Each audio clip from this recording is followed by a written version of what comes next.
if you're here for 16 years, it means you came to the Gulf in a time where the Gulf was not a place where people like, oh, I will go to. And you didn't come to Dubai. You went to Saudi. My friends and family thought I was crazy and that they would never see me again. That as Dubai kind of works on attracting and bringing more and more people, due to business opportunities and everything like that, at some point they're going to have to attract bad people, the criminals, the scammers. Yeah. When I came here, I kind of was looking at and past Al Qudra, and they were building, and I'm like, who's gonna live all the way out there, right? Like, why are they building in the middle of the desert? And I'm sure you guys remember the whole real estate boom in the US. Yeah. It was off the hook. You've been there in the middle of You it. lived it. Zero down, no documents, no credit checks, no problems. Just give them. And it was everybody offering. You could be everybody and anybody. You could be, I don't know, making $1,000 a month and you could buy a house. The thing is that the US, and I'm an American, I truly believe, and probably economists and people that understand much better than I do, you need the US because it brings a sense, not a sense, it brings stability to the world. Even if you don't like the US and their politics and everything, and they get involved at everything. Exactly. I have with me a person from the US who've been here for 16 years. When I say here, not just Dubai, Yusuf. Yeah. The Gulf countries. This guy, he's been in Saudi before coming to Dubai, and now he's with us. NILS, true. How are you? Excellent. Thank you very much. It's a pleasure to be here with both of you, and ready to get checked. Yeah, well, actually, he gets it, right? Yeah. He gets the meaning of our podcast, because Exactly. usually people, they say, why you call it checked? But you just get it. It's like the signature thing. Like you're gonna be checked. I remember a show called Pimp My Ride, and at the end they always said, "You've been pimped." Oh! I swear to God, when I was doing this, I used to like Pimp My Ride. But what's his name? The rapper, Exhibit. Exhibit, yeah. I like the you've been pimped at the end. And there is another movie, You've Been Served, is a dance movie when they say you've been served. And this is you've been checked. By the end we say, like I say the name checked, then you will hear it by the end. Yeah. So NILS, I'm very happy to have you with me. I like Americans in shows. You guys are opinionated. You have always a different way to explain things. My previous guest, Isabel, we had a very good conversation. And there is a lot of things that I discussed with Isabella. Even though she's not like you, she's a visitor here. You're an expat here. So she was against some points. Yeah. I'm going to open them with you later. Really? But before that, I really like Neil's story. I mean, I know the story. I met him before, obviously. And you've been around a lot. You did a lot of things. So briefly, just for the audience, tell us quickly about you, like, because you have a very diverse background, you know, like from Europe, from US, your father is from a country, your mother from another country. He's literally from everywhere. Yeah. And now living in Arabia, so he's literally everywhere. Yeah. Look, so tell us about your background a little bit.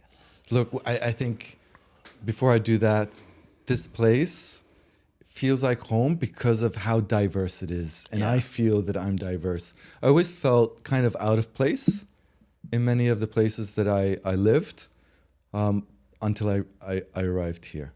So, born in the US, in Miami. Wow, Miami. At the age of 5, we moved over to Europe, lived there for 8 years, back to the US, California, then to Miami, back to Europe, back to the US again. So 24 years in the US and 12 years here in Dubai. 8 years in Europe and 4 years in Saudi. So you've been around Europe, 3 continents, Europe, American continent, and now like Asia or the Gulf, the Arabic Gulf. So look, what I notice is that each time I have someone from the West that been around for a long time here, they kind of fit in. But the people who are new, obviously, I mean, they cannot fit in easily, especially if they're coming from Dubai. Knowing that Dubai and Miami is almost the same thing, but in terms of, like you call it, liberty and all of that, is not really the same. For example, to just bring the point that I had with Isabella, she told me, for example, we spoke about the fact that in the UAE, the law is the law, and this is actually why it's nice because everybody respects the law of that. What she said is that in the US, you can have a good lawyer, for example, and the punishment is not really like, you don't feel like, nothing is very, very severe like here. Sure. And my point of view was that because here is severe, we have harmony and we have peace. And from her I didn't feel like she really gets it. So do you agree with me, being a person from where she came from, but you lived here for all this time? Do you think this type of leadership, it's the reason why we're living in this harmony? You said like we have like 100 and plus nationalities all living together. Yeah, no, exactly. And you hear this all the time. In Dubai, you could leave your wallet at the restaurant table, leave 3 hours later, it's still there. And we hear these stories all the time. It's posted in the media and everything. Someone leaving something in the back of a taxi, I don't know, 1 million dirhams, whatever it may be, and it's found.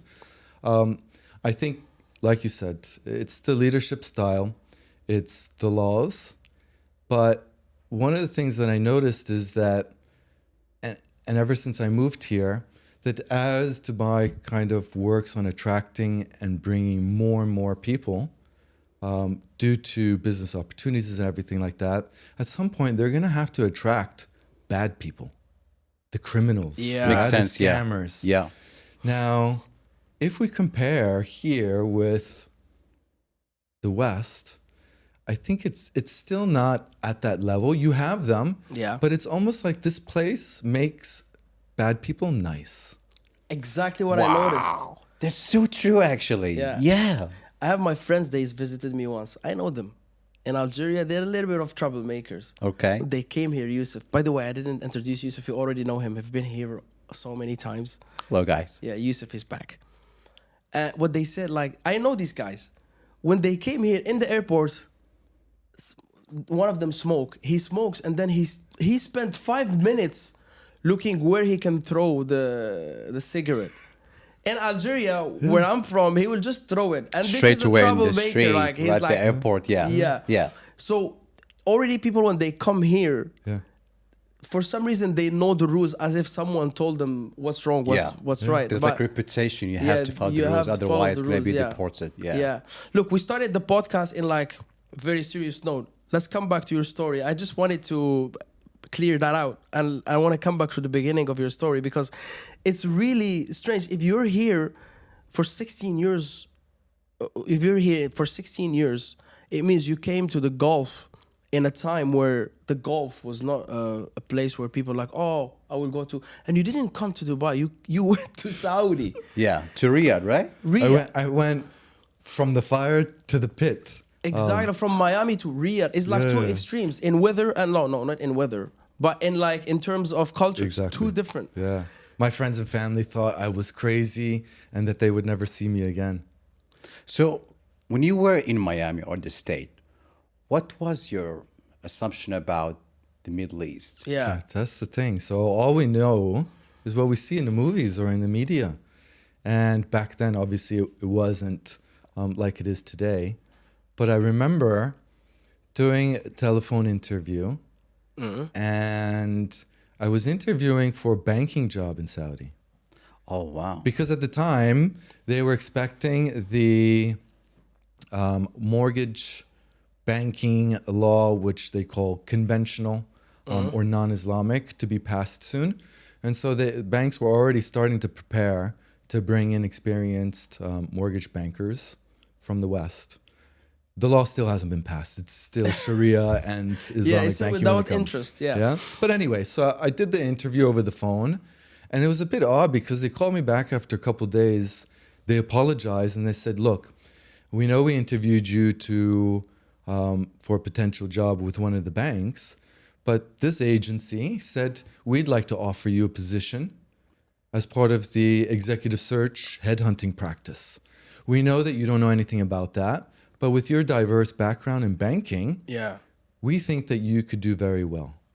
And I said, okay, can I think about it? Can I come and visit? And they're like, no, it's a one-time offer, one-way ticket. Wow. And so risk-taking. I said, okay, well, how much time do I have? And they said, look, we need you here by next week. What? Wow. So, man, this is the problem. No, it's not a problem, but like, you were in Miami, right? At the time, I was in Phoenix, Arizona. All right, so Wow. okay. I've lived in a few places across the US. But still, even like Arizona, is different vibes. But Arizona, as far as climate-wise, is very similar to Riyadh. It's desert, it's dry, it's Wow. hot. So okay, let's say this is maybe one of the things that made it easy for you to decide. Maybe, yeah. But really, I mean, it's a shocker for me still. You Oh, went the in story 1 gets week. even better. To go- So anyways, so I thought about it. 48 hours later, I told my accept offer and I start packing and like kind of closing up shop. Yeah. Getting ready to move to Saudi. I tell my mom, I tell my friends, and they're like, what? What do you mean? Saudi? Where is that? And I said, look, I made the decision. I'm going with it. You can't change my mind. A friend of mine said, look, have you ever watched the movie The Kingdom?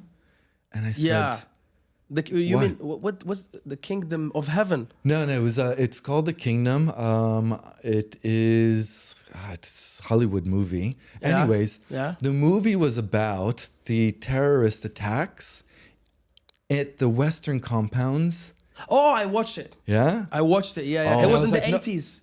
What Something happened in like- the 80s? Like it was something like that, yeah. American compound, and I know that movie. Yeah, yeah. So I said, no, I've never watched that. I said, watch that before you make the yeah. move. It was only once it happened. Yeah, that exactly. attack. Yeah, that was a So I scary watched one. the yeah. movie and I'm like, you know what? I don't care. I'm going. So, but what I envisioned was that, I don't know, mixed emotions that I would arrive. I'd come out of the building, the work office building one night, and a white van would pull up. Somebody would jump out and snatch me, throw me in the back of the van, and then I would be, sitting in a chair, all tied up with a hood over my head. And so this was kind of what I was expecting. Yeah. But it was the farthest from the truth once I arrived. It was a different world. It was a different world. Yeah. It was really amazing. There was not a single weekend that I wasn't invited into a local family's home Wow. to sit with father and brothers, break bread. Yeah, the Saudis are very, very hospitable people. Very Curious. warm, Yeah. yeah. And I was always the center of attention. And it was like, Niels, tell us about yourself. What do Yeah. you think of Saudi? What do you think of us? What do you think of our people? So curious about family and everything. And so many questions, like almost like an interview.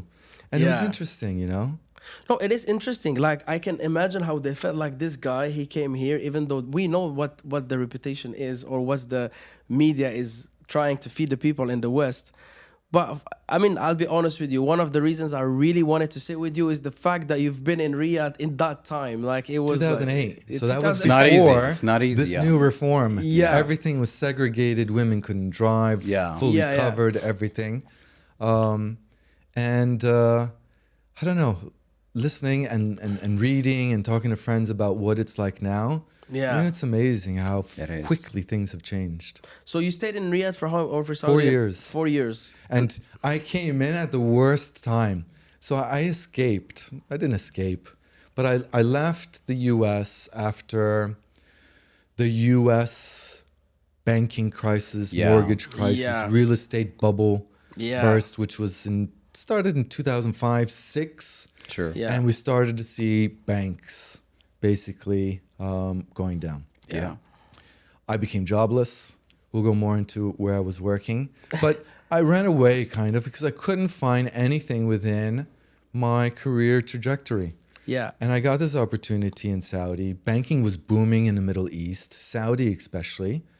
And I arrived in Saudi, and a year later, the global financial crisis. And so 2008. here I go again. Yeah, it cuts you. You escape it in the Follow. US. It cuts you after Yeah. a year or two. Yeah. Okay, so I feel like that was the reason how you went from Riyadh to Dubai. How that unfolded? Like, I want to know what made you, like, what was the reason for you to come Transition. Well, before I came, so I shifted from the financial markets, headhunting in Saudi. So my job when I first moved to Saudi was to headhunt top banking positions Wow. and fill them in some of the top banks in Saudi. But the service that we provided was I needed to fly and meet candidates, prospects. These were high profile. These were huge salaries, $1 million plus. Yeah, headhunting. Yeah, so a recruiter. But at another level where I would meet the family. Because you have to make sure the family's on board at relocating. Yeah, relocating. So yeah. Yeah. If the family is on board and the person that you're headhunting goes in by themselves, it's just a matter of time before they say, "Look, I've got to go back home." So you knew about schooling, you knew about everything. Everything. So it's more of headhunting / relocator. Exactly. Like HR. But because of the crisis, they closed up shop. Financial markets desk was closed up, and I found myself unemployed Again. But this time, family was saying, "Look, just come back home. Your mom? Just give up." She said, "Just give up. You can come back home." And I said, "I'm never coming back home, and definitely not at the bottom. If I come home, I'm going to be coming home at the top." Yeah. Indeed, yeah.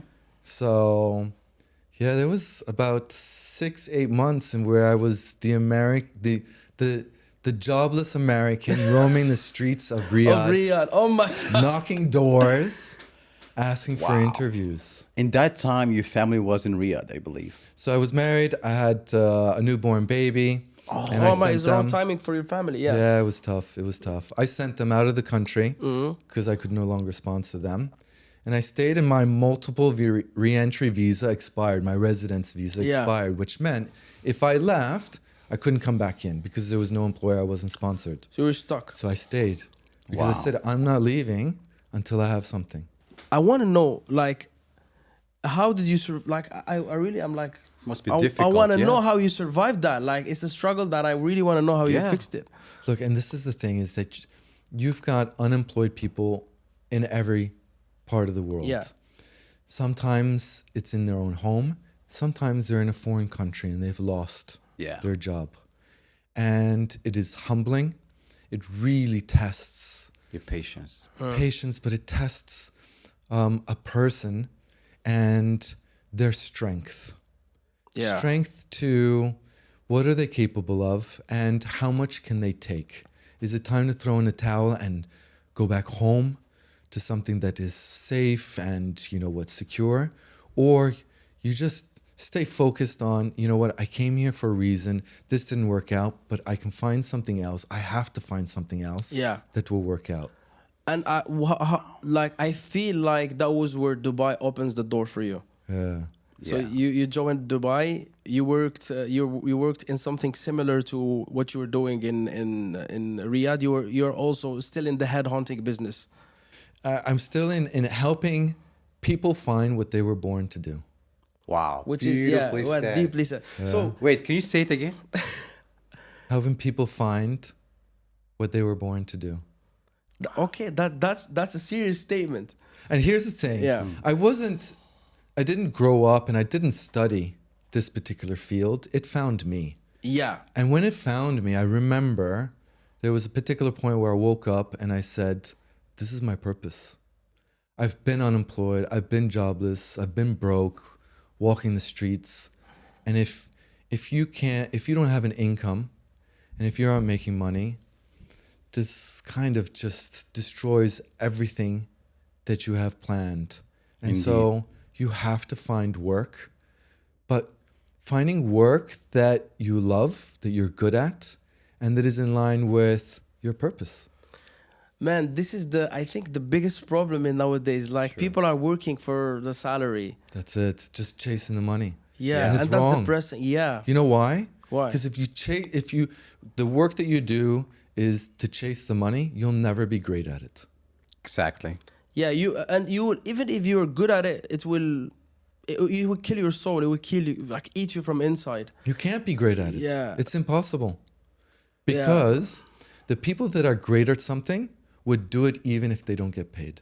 Exactly. Wow. So how you're contributing in helping, like, or fulfilling your purpose, like. Yeah. So I don't know. I think that I've tried hard to find how I can influence the world, employers, on how to look at talent or people differently. I think, and this stems all the way down to the Roman times, in where, you know, you were raised by your father. Your father was a carpenter. You're going to be a carpenter. That used to be the same. Or your father was a metalsmith. You're going to be a metalsmith. And we've kind of continued with that kind of same categorization, Sure. in where we try to put people into shapes or categories, and trying to put, you know, a round person into a square job. Yeah. You cannot. We're so multi-shaped that we're all so unique. You know? So I believe one of the skills that you have is like you are a person who can, first of all, detect talent, and you can put the talent in the right place. If I am exactly, but you have to be able to understand and define what does talent mean.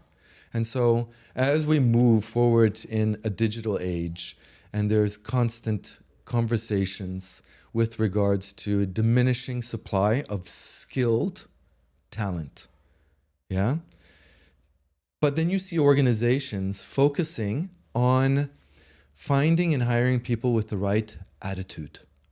So the question is, do you want to focus on finding and hiring people with the right attitude, or the right skill, or hiring right attitude and upskilling them, or training and teaching them these desired skills? And which one is so basically is the best way to find someone with a good attitude and training them to have the talent? This is the best way, right? Or how do you see it? Because I believe NILS, he's more interested in someone with a positive attitude. And they can be trained. Yeah. What motivates them? What drives them? Yeah. What are their values? What's their character like? Yeah. Because all of these things contribute towards a work culture. Yeah. Yeah.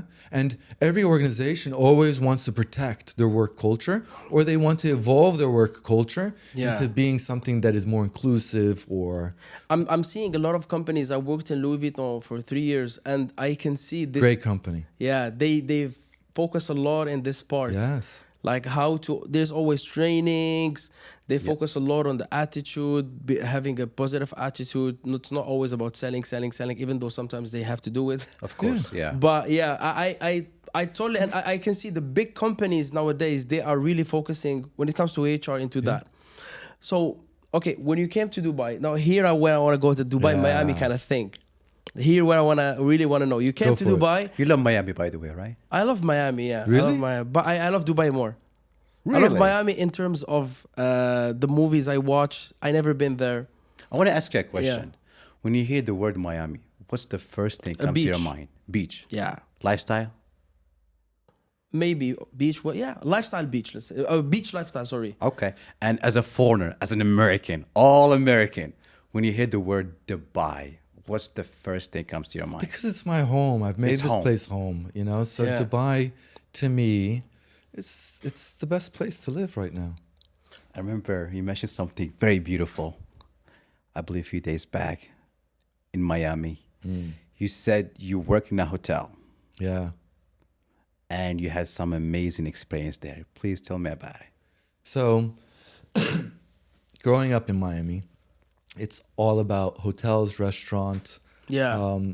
I think the economy back then, especially, it's all based on tourism.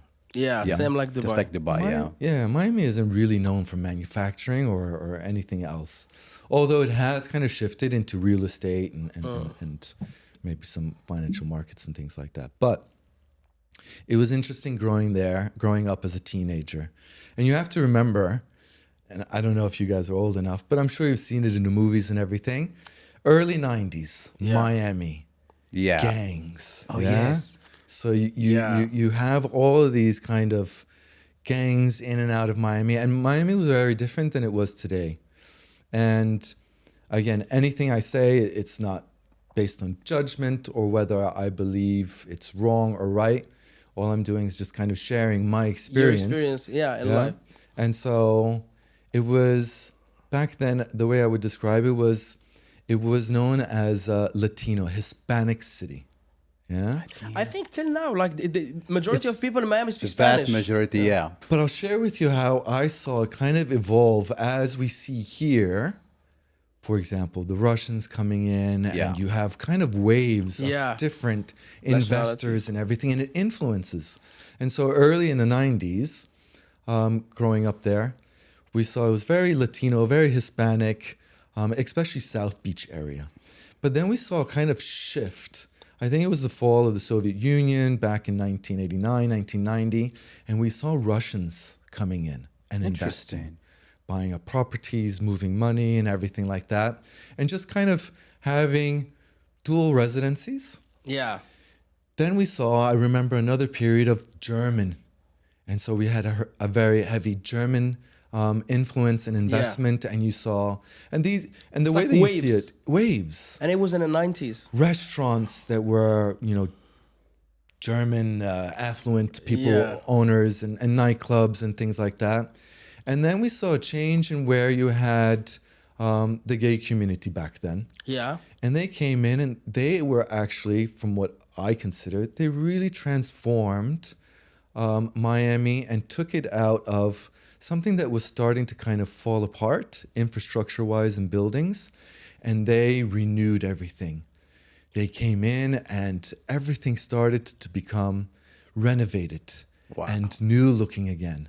And so they made it shiny and bright, which was amazing. It's like they brought a new energy. A new energy, yeah? So, but when you came Dubai, I'm sure you were like, okay, this is a little bit like Miami. I think you were around here in 2012. It was in newer Miami, exactly. The Yeah. vibes were very similar.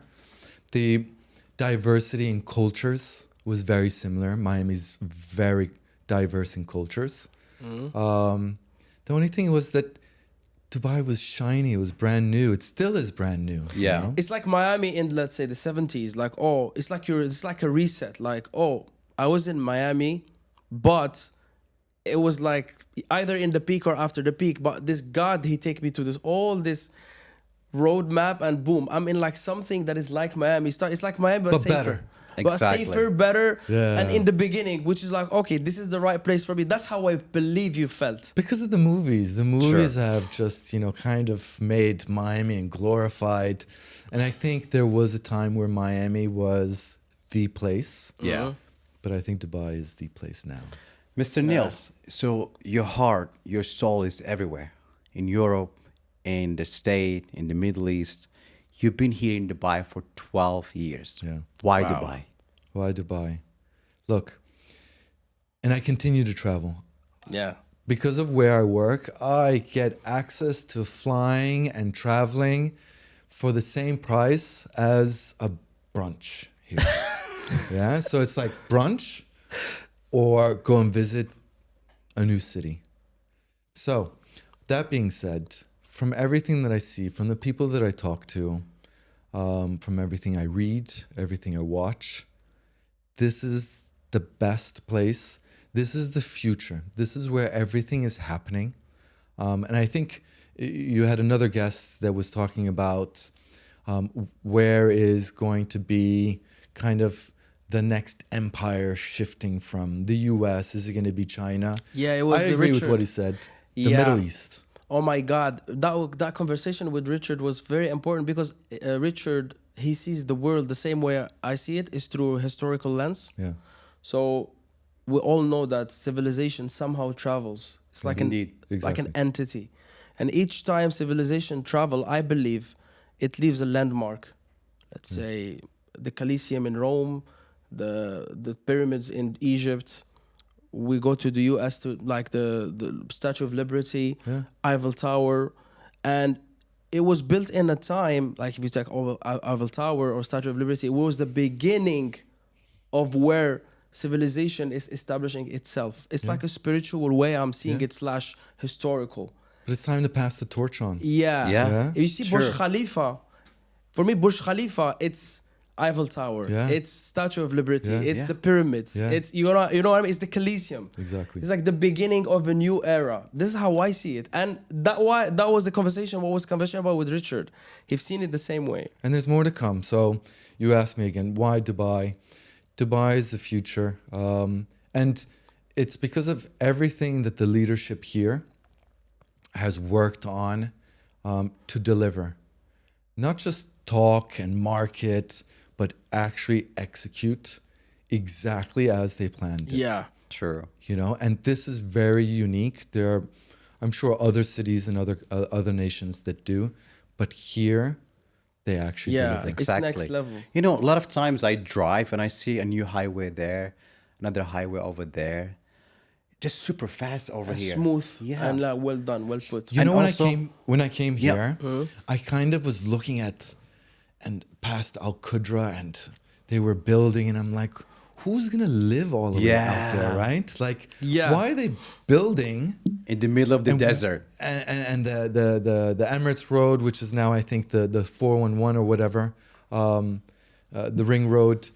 Like, why even need that? And here's the thing, is that my opinion was that His Highness Sheikh Mohammed is the builder, and his son is going to be tasked with filling it. Build it. So he's just Beautifully on a said. mission to build as much as possible, irregardless of whether it gets filled now. It will get filled, but that will be the role, I think. I mean, I had a very interesting Exactly. conversation. Sorry, I interrupted you, Yusuf. No problem. I had a really interesting conversation with Camille, his a real estate agent, and he believes that the UAE is building so fast and was building so fast. Actually, it already happened before. I think in 2000, like pre-corona, people, they didn't understand why there's a lot of buildings. They had no idea. Yeah. And now, Empty buildings. yeah, and now they're all filled. Yeah. Yeah. And then we had a shortage. Yeah. So basically, the UAE, I mean, they have the informations. They know at least 80% where the city is going. And he told me they're building fast because they know that they will have like a shortage in units. Exactly. After 2, 3, 4, 5 years, that shortage will happen. That's why they're just building. But the and there is building- like a plan for 2030, right? Yeah, so the Dubai Economic Agenda 2033, so His Highness set out a plan to double Dubai's economy over the next decade. And there's so many interesting things, and this is what really excites me as to the future Yeah. of Dubai. But going back to the building, and so it's not just about building real estate. You have to enhance the infrastructure. So we're seeing new bridges or flyovers. We're looking at widening of Hassa Yeah, exactly. and Sakim. Yeah. We're seeing investments in the new sewage drains. Yeah, Exactly. They which just is very announced. big. Yeah, Like everybody 80 saw billion that. investment or something, right? I remember that, but it's something with the billions. Yeah. Billions, you know? And so they understand that as residential communities, traffic, something that was interesting was a few years back, I believe the government wanted to shift and move government offices to be out towards the Warsan area. Because we know that if you have large employers and they move away from the beach area and your work moves out there, what are you going to do? You're going to move out closer to work, Indeed, yeah. and then you need access to closer schools. And so all of the suburbs They'll be will filled. start to be filled, leaving this area open Tourists. for less traffic, for tourists Yeah. to get. I think that's a good plan Yeah. if they execute it. For sure. They will, I'm It's, sure. it's a very good plan. By the way, so now I really want to come back to Miami where we left it. You love Miami. Yeah, we left it. We left Miami with a really interesting note. You told me that Miami, there were like waves of people. Yeah. We're living it now. You lived it when you were young, right? Yeah. You're living it see somehow it. again. It's like a reset. It's like the Exactly. history. You lived it there when young, and now you're living it again here. Exactly. There is waves. Yeah. The Russians, even before the Russians, before Corona, I remember there was like a wave of Germans, French people after Corona because of the influencers there, even during Corona. Yeah. Wherever there's war, for example, so when the whole Syria war, we You saw will an see influx Syria, of Syrians coming in. Exactly. You That's know? what's happening here. Whenever there's Yeah. like a crisis somewhere in around the world, Yeah. the people of that They're area. attracted to to Dubai, here. They feel to the safe UAE. here. Yeah. Yeah. But let's talk a little bit about Miami. Miami. So I really, because now I really wanna, because we talked about Dubai, I wanna. Let's go to Miami. Let's go to Miami. When? Yeah. Pay the ticket. I'll go. What's the best You spot look in like Miami? you're from Miami. Yeah, Really? he have that It Miami does, right? vibes. Yeah, It yeah. does. With the suit? Yeah. Thank you. So you said something interesting. You said that Miami was a little bit, let's call it a little bit hostile. It was a tough place to grow up as a teenager, only because of the hostility, the diversity of cultures. And so you have a mix of all of these cultures. You don't have the safety like you have here, and you have to kind of figure things out. And so you have different nationalities living next door to each other with different customs, and you don't have a nation or a government that's trying to bring everybody together. And here, for example, the national pride spills over to not just the national pride within its citizens, but even its residents have a sense of national pride, and they defend. Yeah. And Dubai, even yeah? it's Exactly. pure. You know why it's pure? If someone is an expat in the UK trying to get the UK passport, if he will defend the UK, it's for the passport. But here we defend this place. We know we never maybe get the passport. Maybe I'll get it. Who knows? But we never know. I'm not gonna get the passport, but still I love it. Exactly. Still I defend it. Yeah. For a reason. That I understand what you're saying. 100%. So you didn't have that in Miami. And so growing up as a teenager, I'm just share a couple stories. You know, walking down the street or in the mall with your mom. You know, and you've got to keep your eyes down, because it was a Really? dog It was world. that Meaning, hard? you look up, and if you just happen to glance at a group of guys and make eye contact, Oh. few seconds later, you would see them come over saying, "You What's got a going on?" problem? Why are you looking at me? Really? You know me?" And fight. And so the best thing is, I'm with my mom. I don't want to start anything. And so you got to keep your head down. It was that kind of tension, Wow. that kind of alpha. Yeah, you know? like masculine in the wrong way. But it energy. was like fights all the time just to Yeah. get through. I mean, even at my high school, we had drive-by shootings, you know? Oh, man. Really drive-by shootings that most of you have seen in the movies and everything like that. But I lived through It's that, real. you know? You lived it. But according to you, now it's better than it before. Oh, yeah, of course. Much better, you know? But Wow. the US, the cities, the people have changed, the generations Yeah. that are now. So everything is constantly changing and evolving.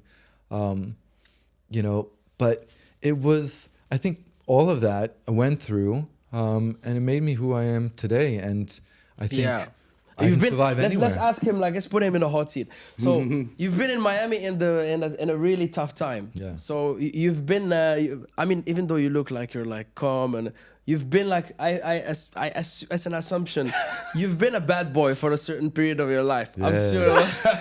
Even though I can see like the good bad boy. boy.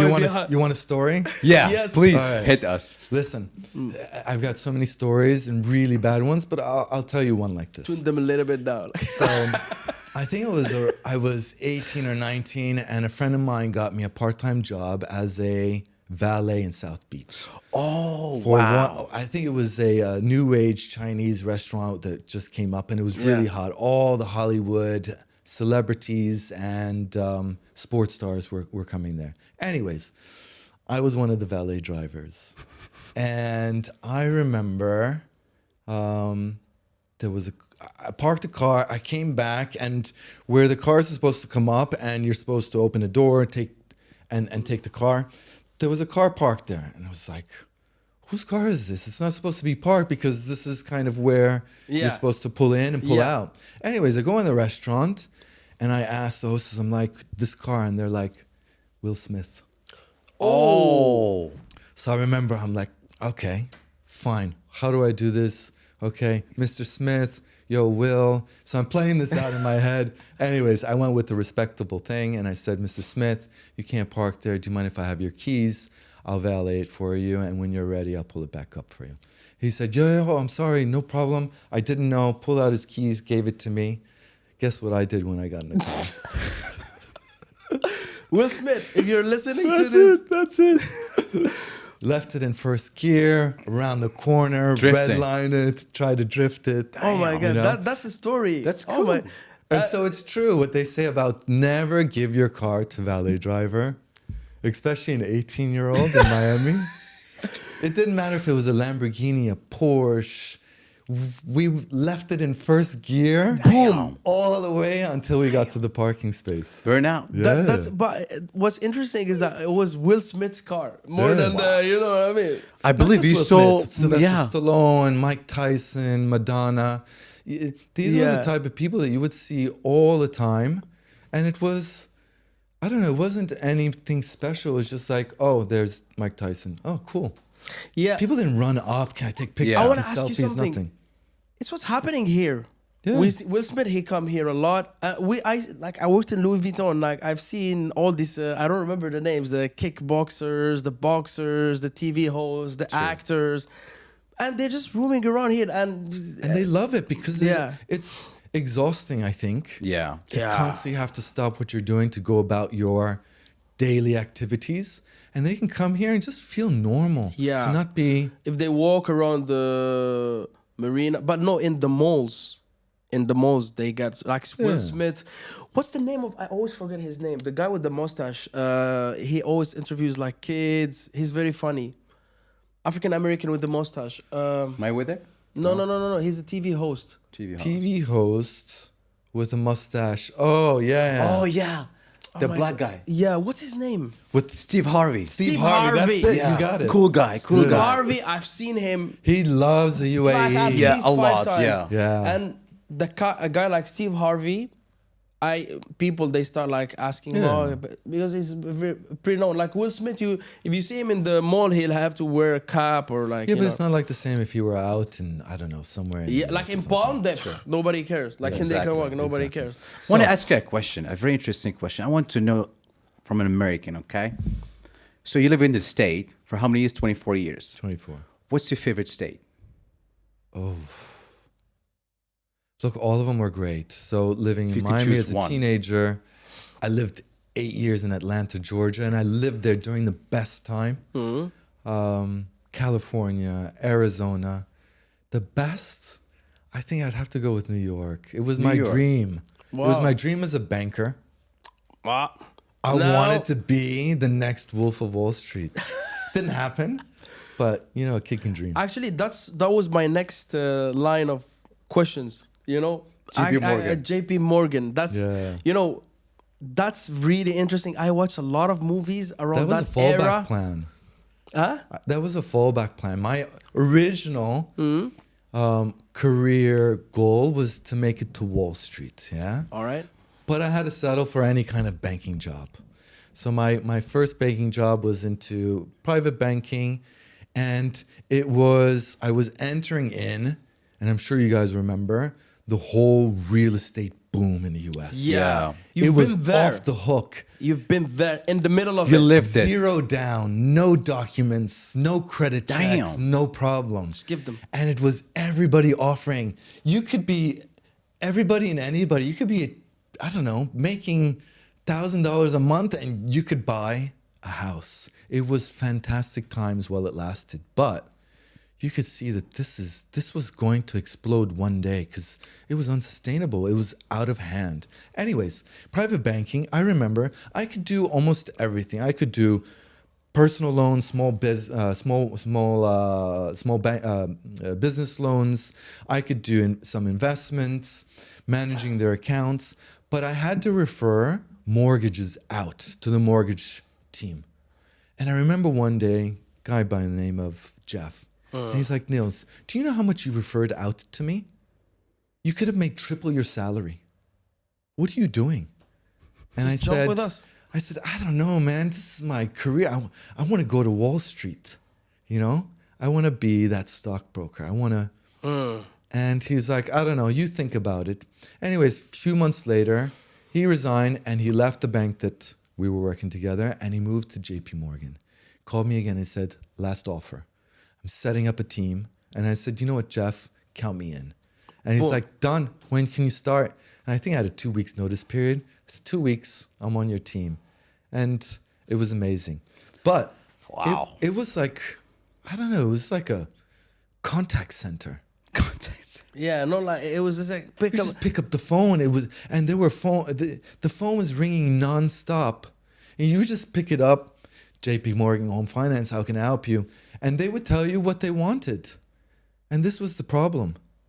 Because in any kind of financial instruments or any kind of financial advising, you need to understand the customer, and you need to understand their lifestyle, their expenses, their liabilities, their investments, their income.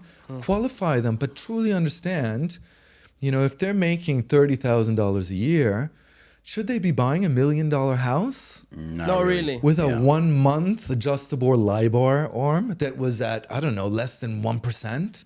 But you know that it's going to eventually jump in where their payment will go from $400 a month to $5,000 a month. Yeah, there's no way that they would be able to afford that. Sure.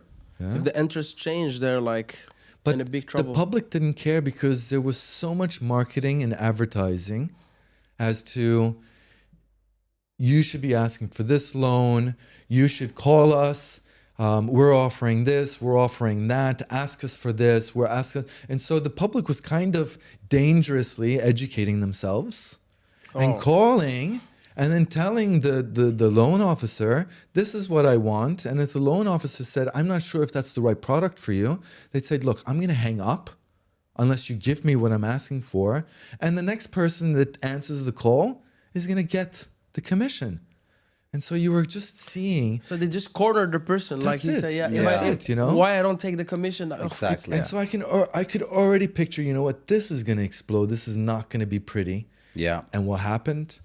It was just a year chaos. or two later. Yeah. And everything exploded. And it affected everything, not just the real estate agents, but everything tied into it. Yeah, it's like a domino effect. Boom, exactly. they all fall. Everything falls. But, okay, so basically, I don't know if you heard the news. Like, I think a month and a half ago, 2 months ago, there was like a problem that happened with the Japanese bank interest rate. They increased, and another domino effect affected because people, they were flipping dollars because the interest rate was low. But boom, in Japan, the interest rate goes up. And Japan had a zero interest for a very long time as the rest of the world was increasing rates in order to stabilize inflation. Yeah. But Japan made a decision not to increase. Yeah. I think there's so much information as to what's true, what's not, and how it's manipulated. Anyways, they made a change and it affected the entire banking system. So some people believe that was the first domino, boom, and it's falling. It will hit the second one, boom, third one. So it's starting. Do you think it's gonna happen next year, 25? I don't know. I think the banking industry and the institutions, they already know how to quickly react to maybe buy themselves more time to get out of certain positions, so it doesn't happen like it did in 2008-9. True. Like there's a lot of, I'm gonna ask you what I think, because I'm like just a seeker of let's say the truth or information. There's a lot of people, what they're saying is that since 2008 people are bailing themselves out, or like this House of Cards. They're bailing themselves out, and it's like the money printer. It's like going.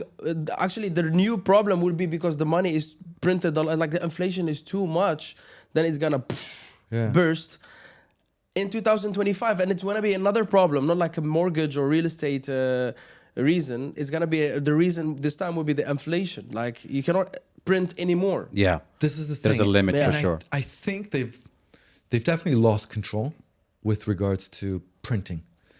And I think what's going to happen is that I think they realize that, look, we lost control, the hell with it, let's just print and try and see how long we can get away before it gets really bad. And I think what they'll do is they'll flip the switch and we'll go full digital. Oh. So you think the escape, it will be digital? That's my thoughts. On top of that, there is some countries like Russia, Brazil, South Africa, and India that are trying to create like a union to disconnect from the dollar as well. Yeah. BRICS. The BRICS. UAE joining BRICS. The BRICS, I think, when I saw that Saudi joined the BRICS, I think it was 8 months ago or less. I was like, That's a shift. That was a sign for me, like it's gonna blow up in the US in terms of dollars. The dollars would drop. But we've been hearing this for, I think, so many years. Yeah. The thing is that the US, and I'm an American, I truly believe, and probably economists and people that understand much better than I do, you need the US because it brings it brings stability to the world. It should be a balance between... Even if you don't like the US and their politics and everything, and but they get involved in everything. Exactly. I believe that liberalism with let's say, someone who's like, or another pole that is very conservative, both of them are needed to make the balance. If there is only liberalism, it's gonna be too much. If there is only like people who are conservative, it's gonna be. If you look at things like the country that contributes the most to humanitarian aid, the country that contributes the most to innovation, the country that contributes the most towards, I don't know, peace negotiations. The US is a very loud voice when it comes to peace. You know, it's like some people, they call it they're like the policemen of the world. Even their immigration laws makes it easier than the rest of the world, the most of the world, with regards to immigrating and creating a new life. It's easy. I mean, that's obviously, they have a very good immigration system. I mean, there is always pros and cons in any government. We cannot even here we hear it. This city's fake. Yeah. You hear people complaining. It's like, listen, out of 10 things, 9 are great, and you have to pick the one thing. Exactly. And these people who say that Dubai is fake, the moment they leave the UAE, they appreciate the UAE in terms of safety, customer service, education, shopping experience, all together. You just cannot compare it with anywhere in the world. That's it. Yeah. You know, healthcare. There's a huge drive on establishing the most advanced, the best healthcare system in the world. Yeah. Education. We already see with regards to grade school, but the focus and the mandate to attract global top universities to bring their campuses here. Exactly. To ensure citizens and residents have easier access to these top universities. Infrastructure, security and safety, and just, I think the position of where the UAE and Dubai is, and access to, you know, Africa and the Far East and Europe. It's a strategically put. Exactly. It's I mean, just look what happened world. recently with the flood. Within a week, everything is gone. Yeah. The city is super clean. But so many people complain and just pushed on that. Imagine any other city having to deal with that. There's no way would take that they years would to be able recover. to react as quickly as this place did, and citizens getting involved and everybody pitching in to get it back to normal. And it was quick. I want to ask you a question, Mr. NILS, as a homeowner in Dubai. How was your experience with real estate? Yeah, this is when we talk about Dubai, we're gonna talk about real estate. It's the hardest. This is market. a real estate show. I know that. Yeah. I know it was coming. Listen, I rented for so many years because I wasn't sure, and then I was sure, and so I bought a place. But it wasn't easy. So many fake listings. Like, my God, like I thought those days were over. Yeah. But it's like you see a place and you see the same posting listed 2 months ago, and then you see the same picture. What's the percentage and it says of the listed fake 1 week listings? ago? The percentage approximately. From what I've heard, up to 40% of the listings are 40% fake. as a client of fake listings. Yeah. In all 40% the is a platforms. Huge. And I heard that the government, DLD, RERA, are going to start imposing hefty fines unless that gets cleaned up, especially from the sites or applications that are posting. They're going to have to participate in cleaning it up and doing a better job of verifying I these believe listings. because me and Yusuf, we did some digging up, some research. I believe you are somewhere like into creating something that can fix this problem. You're quite unique. So your entrepreneurial trait kicks in. Look, it ties into, I want to help people find with what they were born to do, and I'm doing that here. So I'm attracting and convincing people from all over the world to move, make this their home, bring their family, work here, and stay here for as long as they can, become positively contributing members of society. And so through my experience in my real estate search, I said, look, I've got to help improve this as well. Yeah. And with where technology is going, we can make a much bigger impact. And so looking and reading with the D33 agenda, the Reese initiative as part of the D33, all of the technology, and we see it in social media, all these new applications with built in AI, real estate, that, real estate, this. And I said, you know what? I want to be part of that. So I'm a co-founder in a prop tech. Prop tech. Yeah. Amazing. Did they pronounce it correct? Prop tech. So it's property technology. Yeah, prop tech. Yeah, prop like tech, it. yeah. Similar to financial technology, fintech. So this is prop tech. Yeah. Startup focusing on enhancing the experience for people looking to buy or rent in Dubai, the UAE, using up and coming technology. Obviously, it includes AI, but it's not focused on AI in this startup. It's augmented reality. Augmented reality They meets show real us estate. that That's the small future. sample of it Yeah. earlier. It's It's amazing. I amazing. love it. I'm excited I to can't see tell the you final more until product. we launch. Yeah. But we've got some pretty big things coming out. I loved it. Sweet. I saw it. I loved it. Me too. I love it. It's amazing. Look, I think you really have an interesting story. Like I really always wanted someone that is like from the US or Europe who've been here for more than 10 years. Like, and I'm happy that I found NILS. We spoke about all of these things, but we are in the point in the show where we're gonna do the most fun part. Play a game. Yes. It's a challenge. Yalla. Everybody know it. It's called This or That. So it's like a rapid fire. Okay. But you can build on your question later. I'll make it a rapid fire. But each question you can build on it if you want to build on it. Why Fine. you choose this or that, whatever. Let's go. So, first one, Miami or Dubai? Dubai. iPhone or Samsung? iPhone. Dubai Mall or Mall of the Emirates? Mall of the Emirates. This is how you know someone. who's Parking been- is just Yeah. ridiculous. Sure. All the people who've been here for a long time, they go for Mall of the Emirates. Do or Etisalat? Etisalat. Cool. JBR The Walk or City Walk? JBR. Burj Khalifa or Burj Al Arab? Burj Khalifa. Dubai Marina or downtown? Dubai Marina. Miami boy. Yeah. You can this is the answers of a Miami boy. Uber or Kareem if you're not going to use Uber. your beautiful G Tour? Uber. Uber. Talabat or Deliveroo? Talabat.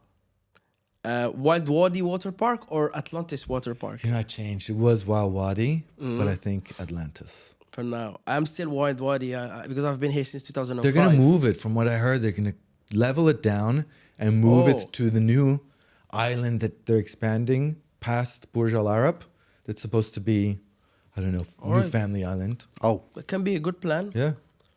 A car question. Yeah. BMW or Mercedes? Yeah, it's the hardest question when it comes to cars. Mercedes.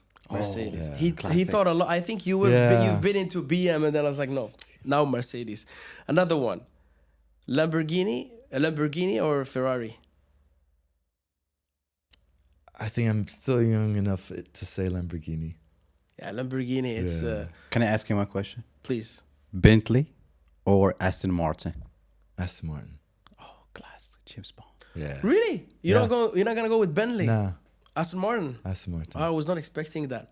So one last question. It's not rapid fire. Did you ever thought of maybe that a day will come where you might leave Dubai? It's ever occurred to Wow, I you? love Yeah, your no, you think about question. it all the time, and you think about what would it take to pull me away from here.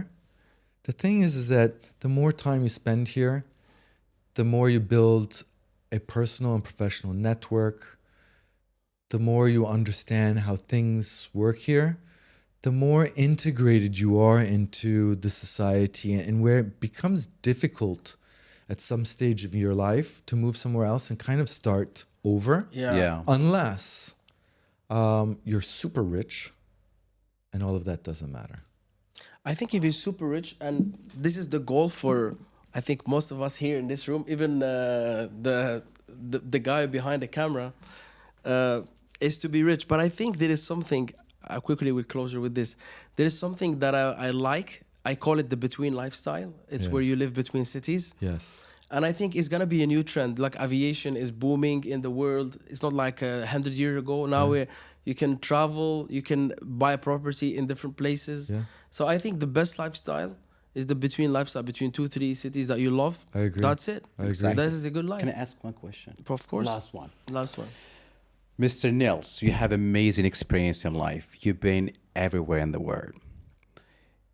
What is success for you if you could remove money and fame from the equation? Yeah. Ooh. Caliente. Success is being a good person. Wow. I think it all comes down to being kind, being good, but honest, with no agenda, no motives. I think we need more of that. More kind Beautiful. people. Yeah. I always say that. So this is the part where I say nails checked. I've been checked. That was Thank good. you. It was amazing. That was Good good. job. It was done, yeah, see? Easy. We were all over. Yeah. Actually, there was